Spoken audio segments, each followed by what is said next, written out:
ഈശോ മിശിഹായ്ക്ക് സ്തുതിയായിരിക്കട്ടെ.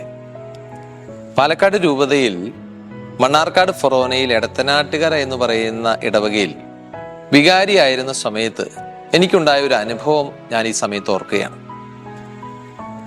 അവിടെ ദേവാലയ നിർമ്മാണത്തിന് വന്നത് മറ്റ് സംസ്ഥാനങ്ങളിൽ നിന്നുള്ള തൊഴിലാളികളാണ്. അതിൽ തമിഴ്നാട്ടിൽ നിന്നുള്ള ഒരു പ്രായം ചെന്ന മനുഷ്യൻ.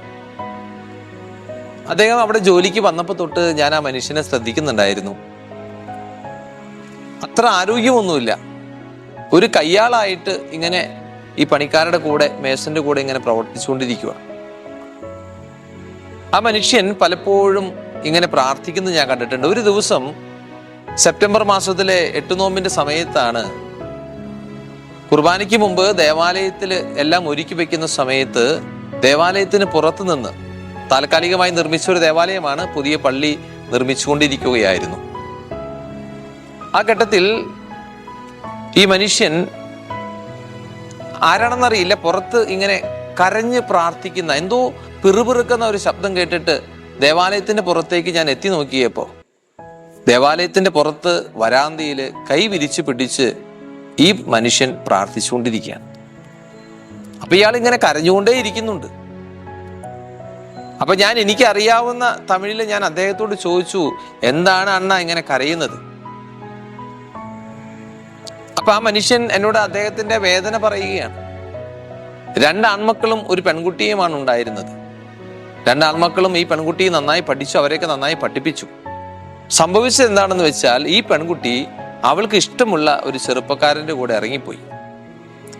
അങ്ങനെ പോയി കഴിഞ്ഞപ്പോ അവളുടെ സഹോദരന്മാർ അവൾക്ക് ഒന്നും കൊടുക്കാൻ മാതാപിതാക്കളെ സമ്മതിക്കുന്നില്ല. അപ്പോൾ ആ മനുഷ്യൻ എൻ്റെ മുമ്പിൽ എന്നോട് പറയുകയാണ്, അദ്ദേഹം തമിഴിലാണ് സംസാരിക്കുന്നത് എങ്കിലും അദ്ദേഹം എന്നോട് പറഞ്ഞത് ഇങ്ങനെയാണ്, കയ്യിൽ 5 വിരലുണ്ടല്ലോ സാർ, എല്ലാം ഒരുപോലെയല്ലല്ലോ, പക്ഷെ ഈ 5 വിരലും ഈ കയ്യിൽ തന്നെയല്ലേ. അദ്ദേഹം പറഞ്ഞ ആ ചിന്ത എനിക്ക് മനസ്സിലായി. എന്തായത്, എനിക്ക് 3 മക്കളുണ്ട്, പക്ഷെ ആ 3 മക്കൾ എനിക്ക് ഒരുപോലെയാണ്. അതെല്ലാം എൻ്റെ ഈ കയ്യിൽ അവയവങ്ങൾ പോലെ തന്നെയാ, വിരലുകൾ പോലെ തന്നെയാ. അപ്പൊ അദ്ദേഹം പറയുന്നു, ആ മനുഷ്യൻ പറയാണ്, എൻ്റെ ഈ മകൾക്കും പണമായിട്ട് എന്തെങ്കിലും കൊടുക്കണം, 50,000 രൂപ കൊടുക്കണം എന്നാണ് എൻ്റെ ആഗ്രഹം. കരഞ്ഞുകൊണ്ടാട്ടോ ഈ മനുഷ്യൻ ഇതെല്ലാം പറയുന്നത്. 50,000 രൂപ കൊടുക്കണം എന്നാണ് ആഗ്രഹം. അപ്പൊ വീട്ടിൽ കുറച്ച് പൈസ സംഘടിപ്പിച്ച് വെച്ചിട്ടുണ്ട്.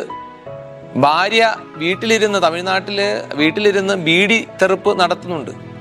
ഈ മനുഷ്യൻ ഇവിടെ പണിയെടുത്ത് ഇവിടെ നിന്ന് കിട്ടുന്ന പൈസയും വീട്ടിൽ സ്വരൂപിച്ചിട്ടുള്ള പൈസയും ഭാര്യ പണിയെടുത്ത് കിട്ടുന്ന പൈസയും എല്ലാം കൂടെ കൂട്ടിവെച്ച് ഒരു 50,000 രൂപ ഈ മകൾക്ക് കൊടുക്കണം. അത്രയാണ് ഈ മനുഷ്യന്റെ ആഗ്രഹം. 50,000 രൂപ ഉണ്ടാക്കണം. അതിനു വേണ്ടിയിട്ടാണ് പണിക്ക് വന്നിരിക്കുന്നത്. അപ്പൊ അദ്ദേഹം എന്തിനാണ് ഈ കരഞ്ഞ് ഈ വരാന്തിയിൽ കൈവിരിച്ച് പിടിച്ച് പ്രാർത്ഥിക്കുന്നത് എന്ന് ഞാൻ ചോദിച്ചു. പണിയെടുത്ത് പൈസ കൊണ്ട് വീട്ടിലേക്ക് പോയാൽ മതിയല്ലോ. എന്താണ് പ്രശ്നം എന്ന് വെച്ച് കഴിഞ്ഞാൽ, ഈ പടവിന് ഉപയോഗിക്കുന്ന സിമെന്റിന്റെ കട്ട വളരെ ഭാരമുള്ളതാണ്. അത് എടുത്തു പൊക്കി ഈ മേസന് കൊടുക്കാനായിട്ട് ഇയാൾക്ക് പറ്റുന്നില്ല. ഭയങ്കര വേദനയാണ്, ശരീരത്തിന് മുഴുവൻ വേദന, കൈക്കും കാലിനും എല്ലാം വേദനയാണ്. അപ്പൊ ഇയാളുടെ മുമ്പിൽ വലിയൊരു ലക്ഷ്യമുണ്ട്, ഈ പണം ഉണ്ടാക്കല. അപ്പൊ പണം ഉണ്ടാക്കണം, പണിയെടുക്കുകയും വേണം. എന്നാൽ ആ പണി ചെയ്യാനുള്ള ആരോഗ്യം മനുഷ്യനില്ല. അപ്പൊ അദ്ദേഹം പറഞ്ഞത് എന്താണ്, ആ വരാന്തയിൽ മുട്ടുകുത്തി നിന്നുകൊണ്ട് ഉള്ളിലേക്ക് നോക്കുമ്പോൾ വാതിലിനകത്തൂടെ ക്രൂശിത രൂപം അവിടെ കാണാൻ പറ്റും. അപ്പൊ അയാൾ പറയാണ്, അപ്പായുടെ കൈ നോക്കി, ആ കൈ ചോരയൊക്കെ വന്ന ആ കൈകളിലേക്ക് നോക്കി, അപ്പായെ നോക്കി പ്രാർത്ഥിക്കുമ്പോ എനിക്ക് ശക്തി കിട്ടും. അപ്പായെ നോക്കി പ്രാർത്ഥിക്കുമ്പോൾ എനിക്ക് ശക്തി കിട്ടും. എന്നെ വല്ലാതെ അത്ഭുതപ്പെടുത്തി. ഒരു ക്രൂശിത രൂപത്തിലേക്ക് നമ്മളെല്ലാം കാണുന്ന, ഇപ്പോൾ എൻ്റെ പുറകുവശത്ത് നമ്മൾ കാണുന്ന ഈ ക്രൂശിത രൂപത്തിലേക്ക് നോക്കിയിട്ട് കൈ വിരിച്ചു പിടിച്ച് കുരിശാകൃതിയിൽ ആ മനുഷ്യനും പ്രാർത്ഥിക്കുകയാണ്, എൻ്റെ കൈകൾക്ക് ബലം തരണേ, എൻ്റെ മകൾക്ക് 50,000 രൂപ കൊടുക്കാനുള്ള ആവശ്യമേ അദ്ദേഹത്തിനുള്ളൂ. അപ്പൊ അയാൾക്ക് ഉറപ്പ്, അയാൾ പറയുന്നു, എൻ്റെ പ്രാർത്ഥന ദൈവം കേൾക്കും.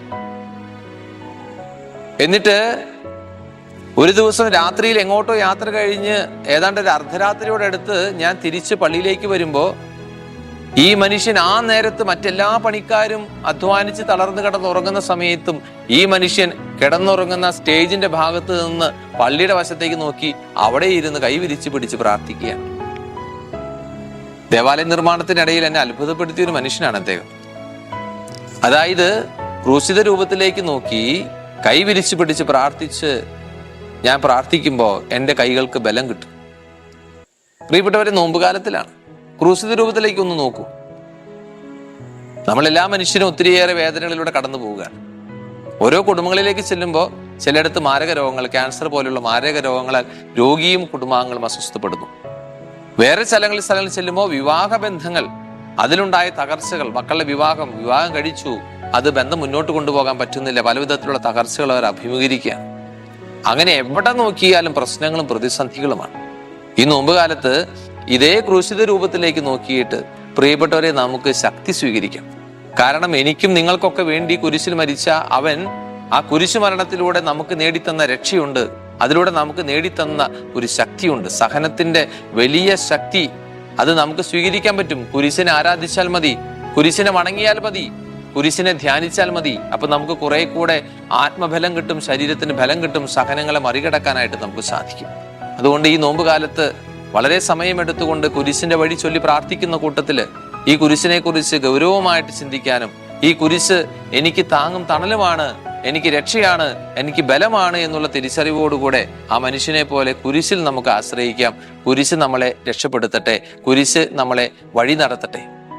ഈശോ നമ്മെല്ലാവരെയും അനുഗ്രഹിക്കട്ടെ. കർത്താവ് ഈശോ മിശിഹായുടെ കൃപയും പിതാവായ ദൈവത്തിന്റെ സ്നേഹവും പരിശുദ്ധാത്മാവിന്റെ സഹവാസവും നമ്മെല്ലാവരോടും കൂടി ഉണ്ടായിരിക്കട്ടെ, ഇപ്പോഴും എപ്പോഴും എന്നേക്കും. ആമേൻ.